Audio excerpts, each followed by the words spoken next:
di ba?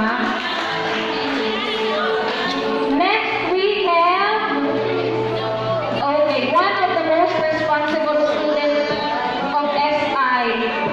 Siguro namin ang manda na imanda ko na kanya. That's why he is now a very successful engineer. Ruben Sumalde Jr. Pag nakapag-housing loan na si ma'am, pwede ko na siyang i-kontrata. Next, we have, syempre, I don't know din na si ma'am. Hindi ko sana naisip kung si ma'am JV o si teacher Faye. We have Jillian Rasilis as teacher. Sabi niya, ma'am, hindi nga ako teacher sa RN.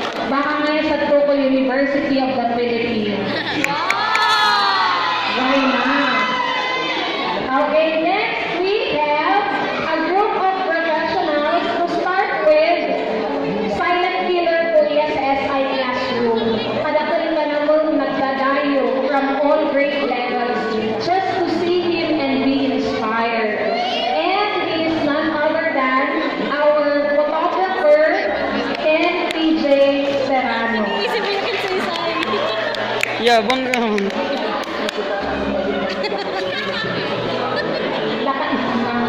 Then we also have another photographer. Ang target clients niya not only from the Philippines, mas gusto niya daw mag-work sa Singapore.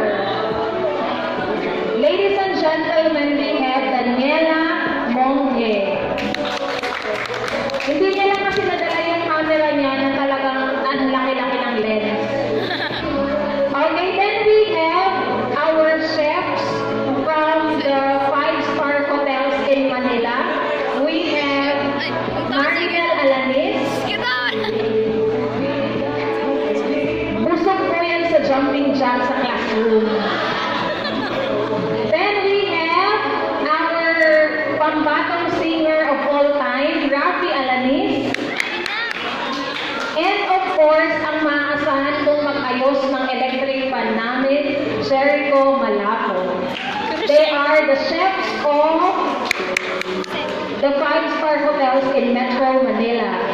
Then we have, kung may mga professionals kami in different careers, we also have professional athletes. We have CJ Doblete and Mark Periagras as professional volleyball players. So, they were playing since high school, so kinareer talaga nila yung pagbabalibol nila. And lastly, definitely not the least,